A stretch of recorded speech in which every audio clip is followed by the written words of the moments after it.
दिनै जलाइस्रि दालाइसा एबसुनि बोसोरसालिया जुथुमा बे बोसोरसालिया जुथुमाखौ जलाइस्रि दालाइसा एबसुआ गावसोरनि मावख'आव थानाय कमिउनिटि हलाव सानसेनि हाबाफारिजों मेहेरगोनाङै खुंफुंदों। बे हाबाफारियाव गेवलां मेलनि बेखेवगिरि महरै बाहागो लाफैनो मोननानै आं जोबोद गोजोननाय मोनदों। जेराव जोंनि ओनसोलनि जलाइस्रि ओनसोलनि जेफोर समाजारि थासारि बा जेफोर जेंनाफोर दं बे जेंनाखौ सुस्रांनांगौनि थाखाय एबसु हिसाबै आथिखालाव मा मावगासिनो दं आरो रायजो राजाफोरनो जोंहा मा आपिल होनांगौ दं बे गासै बाथ्राफोरखौ दिनै बे गेवलां मेलनि गेजेरजों जोङो सावरायबाय आरो माखासे आलासिफोर बाहागो लाफैदों। बे आलासिफोरनि गेजेरजोंबो जों माखासे आथिखालनि थासारिफोरखौ जों बुजिनो हागोन आङो बेखौ फोथायदों। जोंनि ओनसोलावबो आथिखालाव समाजाव जोंनि लाइमोनफोरनि जे माने फरायनाय बिथिङै नोजोर होयोबा माखासे बिथिङाव थिगानो दं आरो माखासे बिथिङाव एसे दायो समाज बेरेखा हाबाफोरजों एसे जुरित' थानाय जोंनि लाइमोनफोरखौ जों नुबाय थादों। जायनि थाखाय दाखालि दुलाराय बर' फरायसा आफादनि बानजायनायाव लोगोसे क'क्राझार जिल्ला एबसुनि बानजायनायाव मटर साइकेल रेलि साननैनि हाबाफारिजों जोंनि ओनसोलाव जादों आरो बे जलाइस्रियावनो मोनसे मेलबो जानानै थांदों। बे मेलावबो गोबां जोंनि ओनसोलनि आथिखालनि जोंनि लाइमोनफोरनि ड्राग्स बाहायनाय, उन्दै बैसोआव हाबा जानाय, लोगोसे हा हुनि जेंना बायदिसिनाफोरखौ सावरायदों आरो थारैनो जोंनि ओनसोलावबो बे जेंनाफोरा दंमारो आरो बेखौनो लानानै जोङो रायजो राजाफोरखौ सांग्रांथि होनाय, जोंनि लाइमोनफोरखौ सांग्रां खालामनायानो बेयो आथिखालनि जोंनि हाबा होननानै जों साननानै लानो हायो। बेजों लोगोसे मोनसे बाथ्रा फोरमायनो आं सानदों दिनै नोंथांमोननि चेनेलनि गेजेरजों कसुगाव दख'रा दुलाराय बर' फरायसा आफादनि देग्लाय 33थि बोसोरसालिया जुथुमा आरो बे जुथुमाखौ खुंफुंनो थाखाय दिन अक्ट'बो थि खालामनाय जाबाय।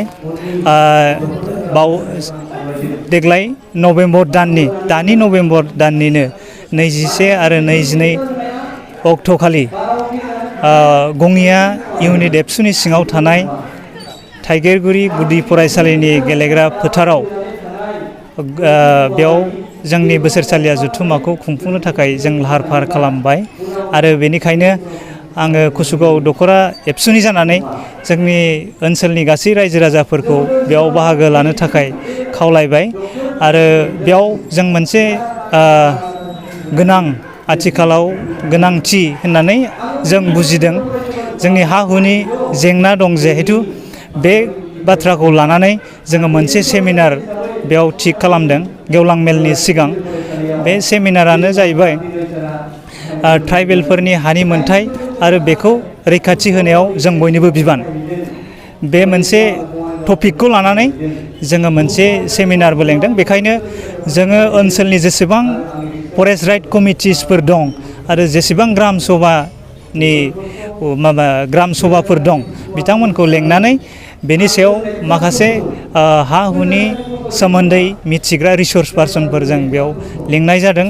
लोगोसे जोंनि आथिखालनि बिटिआरनि हाग्रा बिफाननि EM रन्जित बसुमतारी बिथांखौबो बेयाव हांख्रायनाय जादों आरो बेजोंनो आं सानदों हा हुनि जे ग्राम सभा हिसाबै बा FRC कमिटि हिसाबै बा सासे बेक्ति हिसाबै हा हुनि सायाव दा मावनो गोनां खामानिफोरनि सायाव सांग्रांथि होनो हागोन होननानै आं साननानै लादों। दा बेखायनो बे हाबाफारियाव जाहाथे बयबो बाहागो लायो बेखौ खावलायहरनाय जाबाय।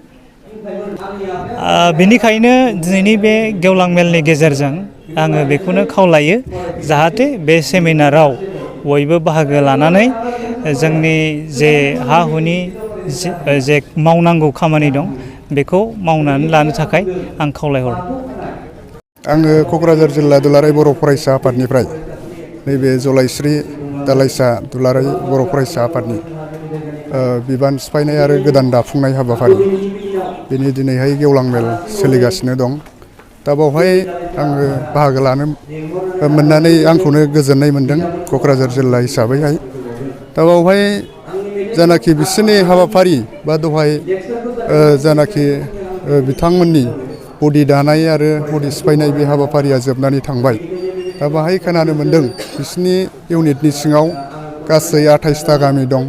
दा बै 28टा गामियावहाय बोरैबा बै 28टा गामिनि गासै न'खरफोर आरो बै 28टा गामिनि गासै जानाखि गामिनि सोलोंथाइ बेबस्था समाजारि बेबस्था बै गासिबो थासारिफोरखौ लानानै बिथांमोनहा नैबे समावहाय बा दिनैहाय सावरायनायनि गेजेरजों डिसिसन लाबाय जे फैगोन बोसोरनैयावहाय बिथांमोना बे 28टा गामियावहाय माने हाबनानै खामानि मावगोन। बाहाय आं जोबोद गोजोननाय मोन्दों। बेथ' जानाखि सोंखारिग्रा बेयो बर' हारियाव मोजां खामानि मावबाबो बाहाय सोंखारिनाय थायो। जों एबसु हिसाबै जेब्लायबो जों बर' हारिनि मोजांखौनो सिन्था खालामनानै खामानि मावबाय थादों। बावहाय सोरबा बुंनांगौआ बुंबाय थागोन। जोंहा जोंनि खामानि जानाखि एबसुनि खामानि दं रायजो राजाफोरनि गासै जेंनाखौ लानानै जानाखि खामानि मावलांबाय थागोन जों बे खामानिखौ जों अरायबो मावलांबाय थागोन आरो बुंग्राया बुंबाय थाथों।